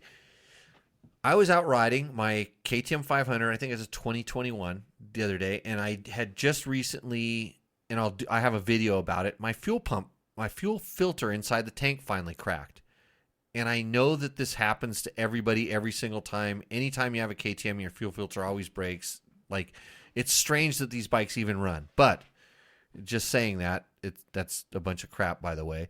This bike probably has 350 hours on it, and the fuel filter cracked, so I went in and I put in a Takamoto metal fuel filter inside of it. I had one in stock. I just threw it in there. When I did it, I drained most of the gas out. Of course, since I was riding different bikes, I took the gas that I drained out and poured it in another bike. So when I put this thing back together, I only poured a little bit of gas in there, and so it was way down at the bottom. So we're going to go riding. I know I've done a really good job working on my bike. I mean, I'm really meticulous. I hardly ever get distracted. I'm not trying to shoot videos about things that I'm doing when I'm riding the bike, and I don't just stop and take a break to pet my cat or tell everybody how awesome I am when I'm working my bike, but that may not have happened. So I got my bike. We're going to go do a 250-mile desert ride down to the gas station, fill it up, take off. We get to the other side of the dry lake bed going up this road, and we stop to check to make sure that everything is okay. And I notice my gas level is a little bit lower than I expected it to be, and I look off to the side, and there's gas leaking down along the fuel line, and it's like a slow drip. I'm like, oh boy. It ran fine, even on the dry lake bed. I held it wide open, and it got going plenty fast. It wasn't, I'm like, oh, where is this coming from? And it was even a little bit was spilling out of the gas cap because it was full and it might have been splashing. So I could see where it's spitting around there. So I'm like, what's wrong? So I look at it and I go, okay, is it the gas cap? And I shake the bike. I tighten the gas cap down all the way, shaked it. Okay, it's not there because it could have been leaking from there and going forward and running down the frame tube and coming out. Is it the fuel line? So I kind of like look, and I know to check to make sure. I always check to make sure it clicks when I put it in there, but I'm checking down there. I'm kind of pushing the starter to feel pressure. And another thing that I did on a bike recently, we talked about it on episode, whatever the episode is, did a couple weeks ago, about how you can push it and you can feel it pump up the hose. And if you can squeeze that hose back down, the fuel pressure goes back down.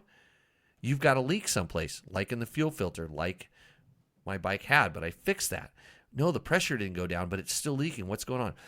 Well, on the older KTMs, you have where the plug goes in, and you have all the fuel lines that come out of the plug, and then the down along the lines, that's where the fuel pump sits in the lower part of the tank.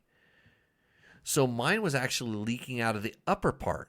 So when I filled up the tank, it rose up to the place where the wires and the hoses kind of come in, where the pressure sensing. I believe the pressure sensing part is up there. It was leaking out of that. So the upper part, and I was like, okay, well, we've got to go back. I've got plenty of gas to get back. So you'll like this, Ray. But I think I can fix it. Don't know how, but I thought maybe, okay, I'm just going to torque the bolts down to make sure they were torqued properly. Maybe I left that little second part a little loose and it wasn't flat. And you think about it, there's 4 bolts that go into this thing. It's got a custom kind of O-ring shape around it, and that's where it interfaces with the tank. It was leaking out of there. So I thought maybe tightening it would work. Nope. I took the seat off, reached in there with the Torx bit, tried to tighten. They were all good. Now it's still leaking. Okay, tank comes off. Let's take the tank off. So luckily we took the tank off, set it down, and when I turned it down, that was the highest point in the tank, so I was able to pull that piece out and look at the O-ring. And it was not pretty. It was kind of dry. And then I also noticed that it was a aftermarket fuel pump assembly, which, like, how do I, now I'm thinking, like, okay, what's the problem? How'd it go there? If it was stock, would I have been having these problems? I go to pull the O-ring out. I get a little screwdriver and pop the O-ring out, and you can see where it's cracking. So the O-ring lost its, we'll call it its elasticity or its integrity. So the O-ring wasn't pushing up against the tank. So that's why it was leaking. So what do? You're out in the trail.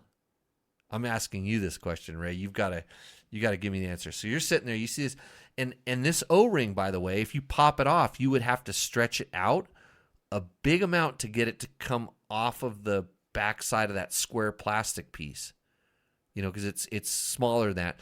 And when I started stretching it, that's when I really saw it was cracked. So you're out in the field, you want to keep riding, you don't want to ride the 12 miles back to go find an O-ring, which I have around here someplace. What do you do? My first thought is that, do you have a hunk of electrical wire? Because the soft insulation could work as an O-ring. And then my second idea, they're kind of rare anymore, is if you had like a shoelace, you could use that as like almost like a gasket. Those are my first 2 ideas. Interesting. Very good ideas. Yeah. So here's what I did. What was Jimmy's idea? Jimmy's idea was, so I looked in my pack. Let's see what I had. I had duct tape and I had wire. And so just like you're thinking, like the electrical wire or something like this, I'm thinking all I have to do is put some pressure behind the back of this O-ring to get it to be proud, to get it to seat out, and then I can tighten it back down. So I was thinking about wrapping a piece of wire the same diameter as that O-ring and then putting some duct tape around it to essentially do exactly what you just said. But I kind of thought about it more, and I'm like, I'm just going to take a strip of duct tape and fold it up on itself, kind of roll it into a little bit of a ball and just stuff it into the crack. And I did. Yeah. And guess what? Duct tape O-ring. Good idea. It's not the duct tape so it goes tank, O-ring, duct tape, fuel pump housing. So the duct tape is inside of the, behind the, so because it can't get out. It's kind of it, but it pushed that O-ring proud and seated it up. And I was able to continue on my 250-mile ride. I didn't lose another, as Chris Reel would call it, unplanned hydrocarbon release. I had no unplanned hydrocarbon releases on the rest of that ride. So that's called Jimmy rigging, by the way. And here's the problem. Here's the really big problem with that. I'm going to forget that I did that, and I'm going to keep riding it. And then I probably should put a note on it, but when I came back, I was like kind of thinking about something else. And I probably should go put a note on that bike right now. but I forget everything I say in this podcast, so I won't actually do that. Because in a year and a half or 2 years, when I pull that thing out, I'm like, oh, who the F did this? What kind of hack mechanic? Or I'll sell the bike to somebody, and they'll come back and they'll go, you'll never believe, like, did you do this? And I'll like go, yeah. Hey, of the many DCC sayings, there's nothing more permanent than a temporary repair. I forgot about that one. Yeah, so back to holding up Dave's card when he was prepping my bikes and stuff like that. This is where Dave and I learned a lot about each other. Dave really liked it, especially when I'd come down to his shop with my young girlfriends at the time and hang out. That was really good time. That was good times for Dave. That's why we really got along. But he really didn't like it when I would take the new KTM box. It was a box, and it was really small, but it had a whole motorcycle in it. And I would cut it open. I would put the front wheel on. I would put the foot pegs on it, and I put the handlebars on it, and I would load it in my truck and leave.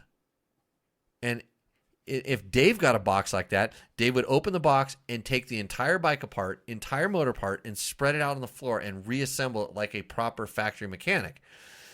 The problem was I could take that bike that I threw in my truck, ride it for a couple weeks, show up at the District Enduro, overhaul the thing, 2 or 3 times, and then we'd show up at a National Hare and Hound where I would get to ride the quote factory bike that David spent all this time on, but we had to run. Oh, I shouldn't tell this story while Chris is here. Yeah, you're in a box now. Yeah, so I had to run this you oil. had to run a corporate sponsor. I had to run a corporate sponsor, and that oil was good for 99.9% of the time, but that 1/100th of a percent of the time when I have to hold it wide open on a bomb run and just send her, it didn't work. And guess what I have to do? I have to unload that stupid bike out of my truck, my practice bike, my enduro bike out of my truck, slap my National Hare and Hound numbers on it, and go race that sucker. And Dave would be so pissed off because it wasn't a properly prepped bike for the thing. So there was my temporary fix to Right. Yeah. So anyways, on that note, Ray, hey, thanks for joining and telling us Maicos stories and Husky stories. And what was your best ever finish in Baja? Well, Dave, when I raced with Dave, he was the class champ, rider of record. So we're the 250 champ. But my best finish with him was second place in the 250 class. So Yep. Yeah, that's yeah. I mean, I remember Dave used to tell us about the old Baja stories, and I remember when I was a kid just not paying attention to them because, like, yeah, really, Dave was a bigger guy, you know what I mean? He'd put on a few extra pounds, and you're thinking, this guy was a racer, and he wasn't that much older than me. It was a crazy thing, at the time. But he liked working on him more than he liked training. Double chili cheeseburgers. That's right. We in the '83 Baja 1000. We were the fourth. We were first 250, fourth vehicle on the course, and I was on the bike, and it blew to shreds on the Diablo Dry Lake. And actually, Lori and Murray drove out there with a whole nother engine. We did a motor swap, kept going. The Pfeiffer brothers were on the Yamaha going like stink, but they hadn't figured out how to run a light on a Yamaha or a Japanese 2-stroke. So when darkness came, me and Dave didn't give up. We just kept going. And we might have won that day, but because darkness came and we had a light and a moped motor, and we just finished the race and got the championship that year. But that's back into the slow and reliable time. Yeah, and hence you chasing around those dealerships, so there's always a Husky influence. Exactly. I was at the Honda Husky dealer in those days. Yep. Yeah. Awesome. Well, good times. Thanks for jumping on and doing the show. I'm sure we got to get your buddy Bones to come on. Yeah. I got to unearth some Husky CR125 stories from the starting line of the CMC Transcal with this like giant that was next to me. We talked about this a little bit. He'd be awesome to have come on the show because he's afraid I'm going to ask him about like inside suspension secrets and like he knows all that, and like His that. his I don't. his I want to talk about his fishing. grandnephew and grandniece were just up here the other day because they're going to college here at the Embry Riddle, and we were talking about the biggest guy I ever saw on a 125 Husqvarna. So, So awesome. Okay, Ray. Well, with that, we're gonna sign you off. I'm sign off. gonna Okay. start finishing up this show, but we appreciate you coming out. And for anybody, Ray was a longtime motorcycle. We'll call him industry guy. Has been so for those that are watching, Ray, I met him when he was at Honda, but had a long history with Honda before that, and kind of when I was a journalist, he was one of my main go-to guys. I could bounce ideas off him. Always helped me come up with really good story ideas. Made things easy, which is kind of what a media representative from a manufacturer used to do. Now they try to make things hard. They try to not give you bikes and not have you do anything because then it's less work for them. But so there's where we're at these days. Thank you guys all for joining in and watching. This show is not possible without the help of course, Yamaha and a lot of other sponsors. Again, pick up Jerry's book if you need that. There's at least 2 more available on Amazon. I'm positive about that, and you might even get a sticker. The guy from Connecticut or New Hampshire or something sent me some Fuck You Racing chapter stickers the other day, and I'm very appreciative of that. Somebody asked where the George sticker was. This is the George sticker. If you're missing out on that, George doesn't listen to this show anymore. He's been banned. And of course, our original sponsor, Delaney Drive Components. So go get, if you need a sprocket, a drive wheel, pick up a DDC chain wheel. And with that, we will see you out on the trail. This is the end of the show. Cheers. If you liked what you saw in this video, come check us out over at dirtbiketest.com on the webs. We have bike tests, product tests, a lot of fresh dirt, and you can even support us by clicking through our links. Hopefully, we'll see you out in the trail.